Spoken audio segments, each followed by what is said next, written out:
In the picture, we deal with statistics to indicate the size of the problem. But behind every statistic, there are the human being. The people that are lost to road traffic accidents are normally young people. And it's not just the individual that suffer, but also their family, their relatives.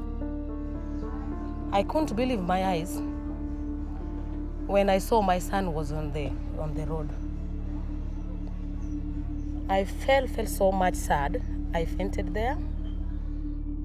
She died at a very young age, but a span of 5 minutes and then no more life.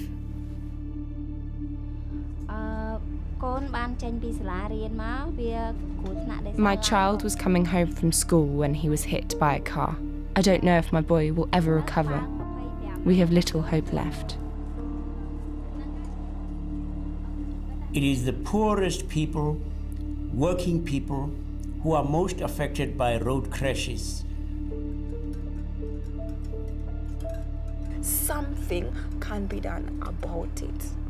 And so many people can be saved from this. So many millions can be saved from it if something is done about it.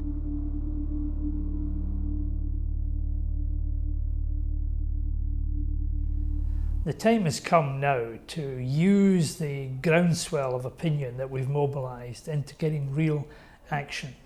We've had the first ever ministerial conference of road safety ministers in Moscow. We've been to the United Nations and got a decade of action that will take us forward.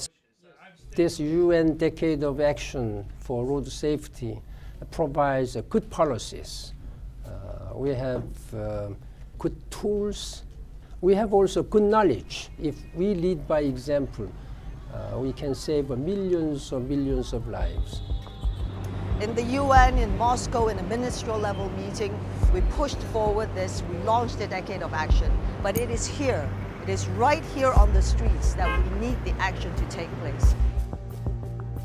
During the decade, we'll work on 5 different pillars. We'll work on the management of road safety, making sure there is a lead agency, there is a data collection system.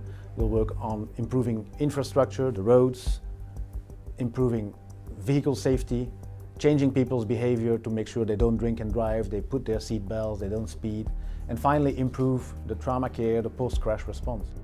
My passion comes from having seen this close up as a clinician, as a surgeon working in an accident and emergency department, where on a daily basis we saw people, kids, grown-ups, grandpas, that were brought in from the roads, that had left their homes in perfect health, with plans for their day, with plans for their lives, and they didn't make it home.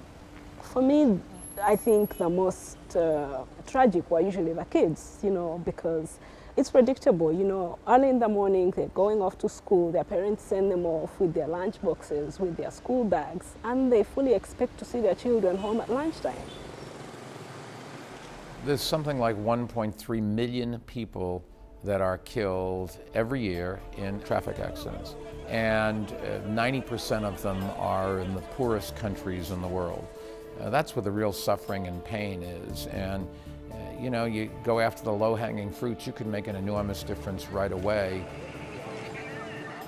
Any major strategy that saves children's lives, helps communities to get out of poverty, is part of the Millennium Development Goals. The Millennium Development Goals are a broad framework.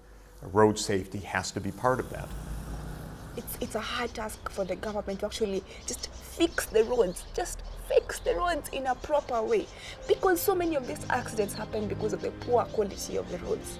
And if the roads can actually be improved, you can imagine how many people will sleep peacefully in this country. How many people will actually enjoy their life the way it's supposed to be. How many people?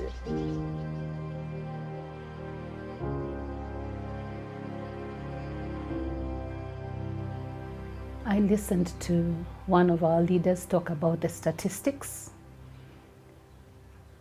and I just lacked the power to tell him it's not the numbers.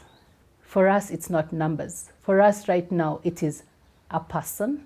It's not quantifiable in terms of numbers. The value of a human being cannot be quantified. How about the grandchildren she would have brought home?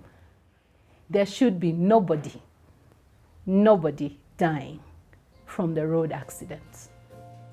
On my heart, I place the badge representing the Decade of Action. This is a badge we all need to place on our hearts because this is action that must come from our hearts. Let's move on to a decade of road safety.